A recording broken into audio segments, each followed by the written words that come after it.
జై శ్రీమన్నారాయణ. ఒక చెట్టుకి తీగ అల్లుకుంటే ఎంతో అందంగా ఉంటుంది.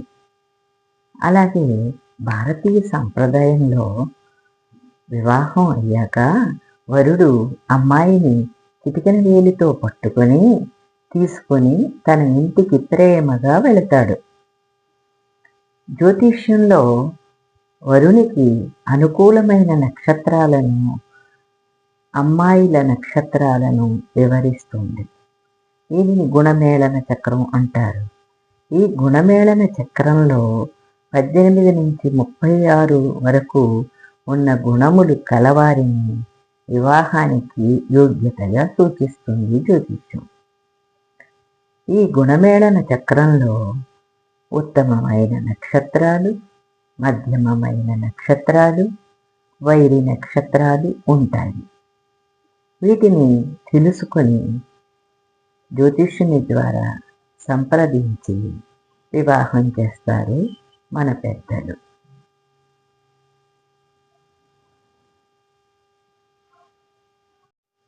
మీనరాశిలో ఉత్తరాభద్ర నక్షత్రం ఉంటుంది.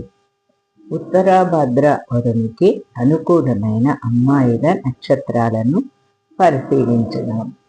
అశ్విని 24 పాయింట్స్, కృత్తిక 1వ పాదం 19 పాయింట్స్, కృత్తిక 2, 3, 4 పాదాలకు 22 పాయింట్స్, రోహిణి 26 పాయింట్స్, ఆరుద్ర 26 పాయింట్స్, పునర్వసు 1, 2, 3 పాదాలు 27 పాయింట్స్, పునర్వసు 4వ పాదం 25 పాయింట్స్, మఘ 18 పాయింట్స్, ఉత్తర పల్గుని 1వ పాదం 26 పాయింట్స్, ఉత్తర పల్గుని 2, 3, 4 పాదాలు 28 పాయింట్స్, హస్త 26 పాయింట్స్, విశాఖ 4వ పాదం 18 పాయింట్స్, జ్యేష్ఠ 25 పాయింట్స్, మూల 25 పాయింట్స్, పూర్వాషాఢ అరపాదం 23 పాయింట్స్, పూర్వాషాఢ అర నుండి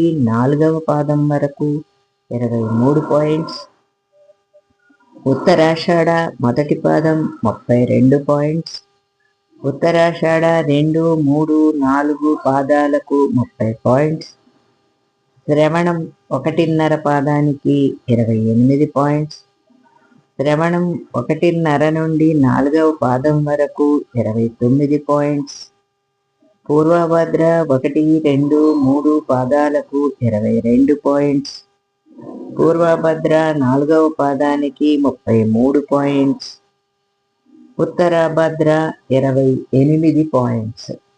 ఉత్తరాభద్ర వరుని యొక్క